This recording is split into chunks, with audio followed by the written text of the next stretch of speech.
RawFuelTV is sponsored by Real Sport, your snowmobile, motorcycle, and ATV specialist. Hey, it's Steve from RawFuelTV. So today we're going to do a quick review on the Bombardier BV2S helmet. So I picked up this gem at Heydays just in September 2015. So we had a couple of miles on her, been able to test her out and see what she's like. Now, this particular model is the model without the electric visor, and I actually chose to go with this model because they didn't have the electric visor in stock that fit me when I bought it. So, all that being said, I think at the end of the day, if I had the option to pick electric visor, it's not very much more. I probably would. However, having said that, I actually haven't had the need yet for electric visor. So, pretty good helmet.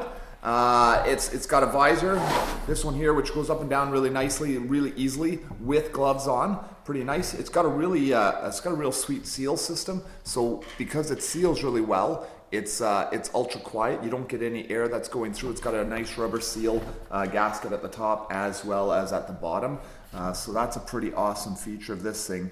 I did notice in testing, you know, sometimes you'll be riding and you'll just want to have the visor open just a crack, just to let a little bit of air in, or if you're starting to fog up, you'll crack it just a little bit. I did notice that, and maybe it's the way my windshield is set up, but I do get a lot of puffs of air here, and they end up hitting you square in the eye.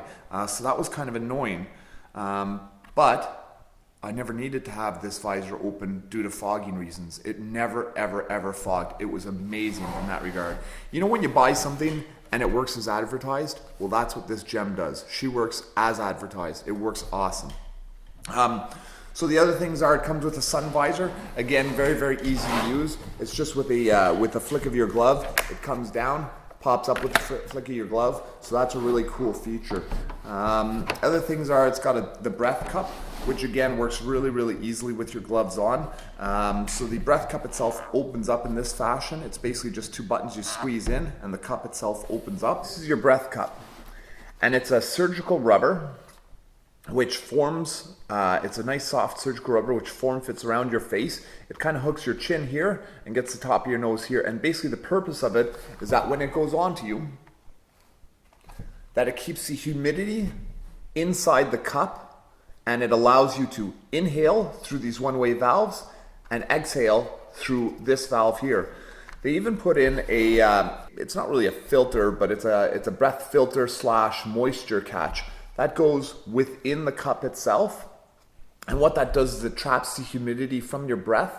And that way it doesn't go into your visor itself or into your helmet itself and cause any fogging issues.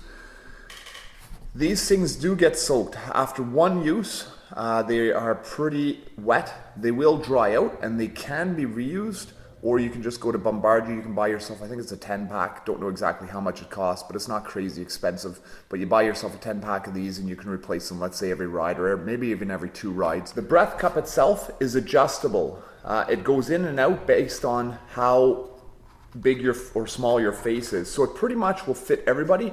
Not only does it go in and out, but it also pivots. So it's going to form to your face properly and correctly. Real nice feature. The moisture from your breath generally is going to be pushing out the end of this breath cap. You'll have these kind of unsightly icicles hanging down from here. That seems to be about, one of the only few negatives to this particular system. What else do we have here? We got this pretty cool light in the back. So it's a push button. It's just a light which goes on very easily. It does actually work out in the dark. It's a pretty nice feature. You know, you stop trail side and you're just out just chatting with the guys maybe at dark, and you hear some other sleds coming. It's kind of nice just to have this. It just lights up the area, A, and B, it'll provide you a little bit of safety. It'll also cut through the snow dust pretty decently. Everything on this helmet is designed to work with gloves, including the chin strap. Chin strap as well, nice and easy, super easy to click on. It's got your typical chin skirt as well, just to keep the coldness away from your neck area. Pretty nice to run this with a balaclava. I run it with a balaclava. And when I'm running with a balaclava, I'm actually pulling the balaclava down below my chin area. That way the breath cup itself is going to give me a good seal and not allow any extra moisture to pop up.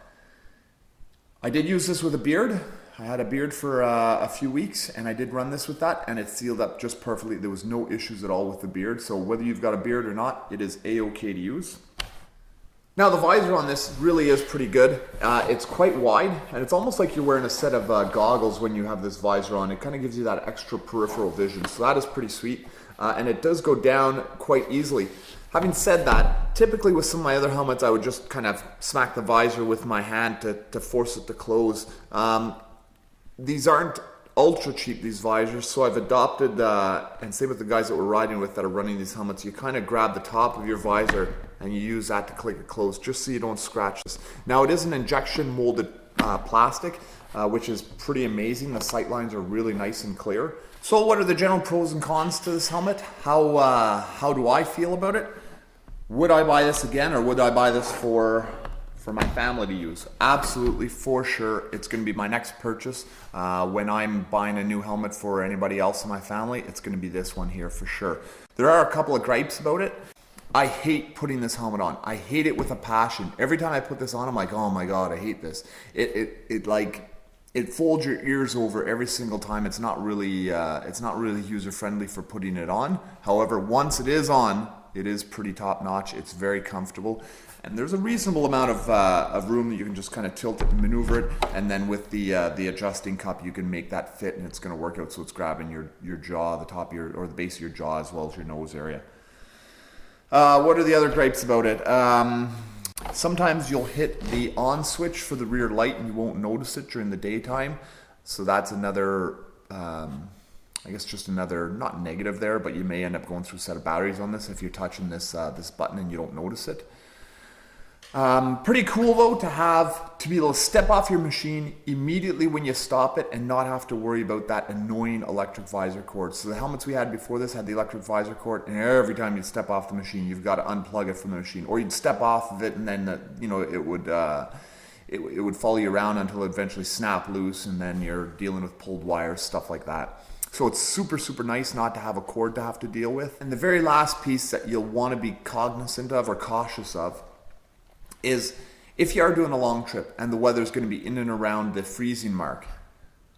If you do get freezing rain on this and you have no way to clear it off because you decided not to buy the electric visor, then it's going to be a bugger to get this off. The freezing rain is certainly going to freeze on this. That's going to be one issue, that if you choose not to get the electric visor version of this. The other thing is, if you have this visor kind of sitting in a slightly downward position and you're chatting it up for half an hour with the guys outside while you're wearing your helmet, depending on the day, you may get enough condensation to rise and create a little bit of fog on the inside, and then you've kind of started off your next round of riding with a little bit of fog there. So that's something else to be cognizant of. So if you are chatting, you'll want to make sure that this is in a fully upward angle. That way your visor isn't catching any of the breath from your mouth when you are talking outside. So that's it for this one. At the end of the day, absolutely I'd buy this again. Again, like I said, if you could find this in electric visor, maybe go with it. But if it's offered and it's non-electric visor, just like what it was offered to me, I don't regret getting this helmet because I haven't needed the electric visor part of this helmet this year, and that's in about 2,000 worth of riding.